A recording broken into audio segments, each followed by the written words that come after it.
Guys, have you ever thought of a healthy cake or a flawless cake? Imagine this cake was flawless.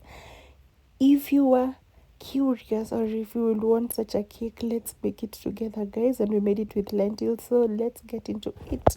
And the first step is take your lentils and sort them and just place them in a container. Wash everything thoroughly, guys. Wash everything thoroughly 3 to 4 times until your water is clear. Yes. So guys, we are going to be, you remember we washed these lentils, so don't forget to wash them. So you wash them thoroughly, okay, before you put them in your blender until the water is very very clear. As you can see, the water has some dirt, just a bit of that. Let's correct that. So this is the second rinse, and by the way, I forgot to show you something. You see, if you just take a random lentil and you press it, you see, like when you soak it, it's like it was cooking. They double in size and they look as if they are cooked. So you just do like this. You see, let me show you another one.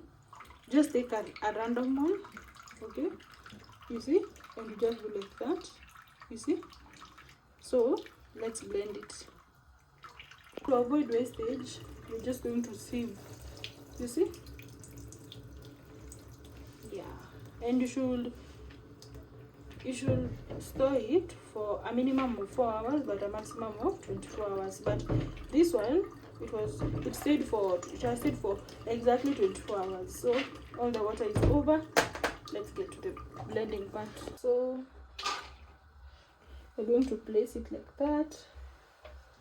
You see, even if your blender is not like a high processing blender, I'm sure any type of blender can work with this, but you can just decide to put some water, okay, or even pre-boil. Like you can just decide to pre-boil like for maybe 5 minutes, but not in a pressure cooker.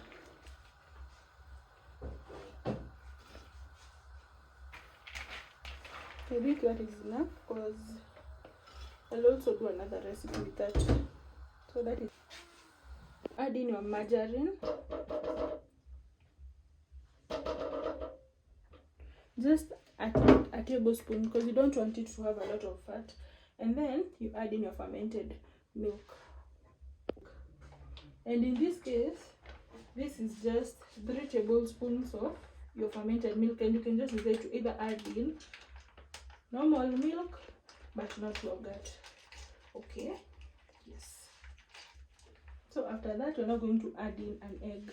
So break your egg, just add in it like that. 2 eggs. You want it to be a high protein cake with no flour, okay. So we're just going to blend this.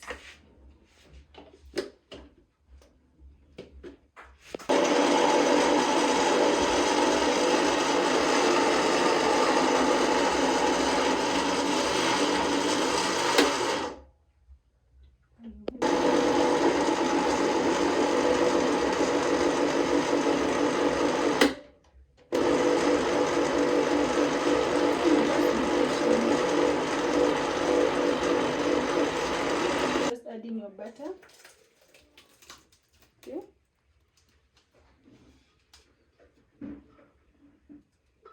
See, not wastage. So after that, I've already got a lot of everything.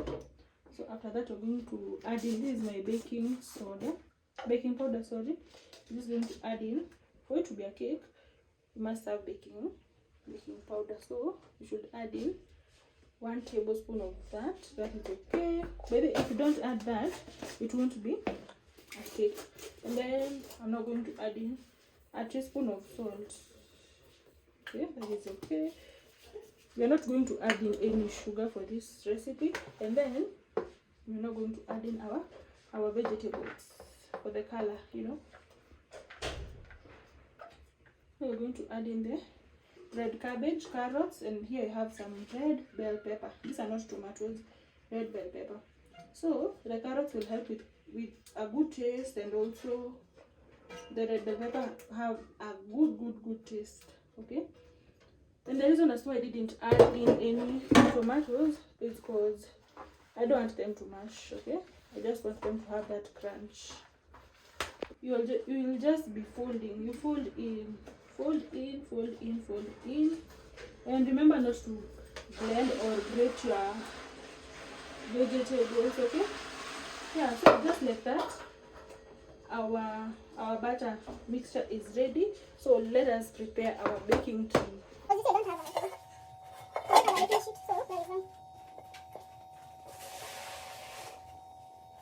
Our batter.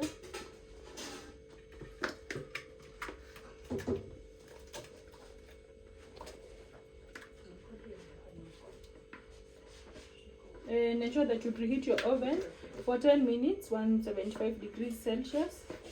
And then let's meet after the cake is ready. So after 180 degrees for that 5 minutes, our cake was ready. And mind you, according you can that temperature, the time can vary from, depending on where you are. But as you can see, our cake was ready, and you can even see the vegetables. This cake is very, very healthy. I can recommend it any day, anytime, and it's a 10 out of 10 minus nothing. God bless you.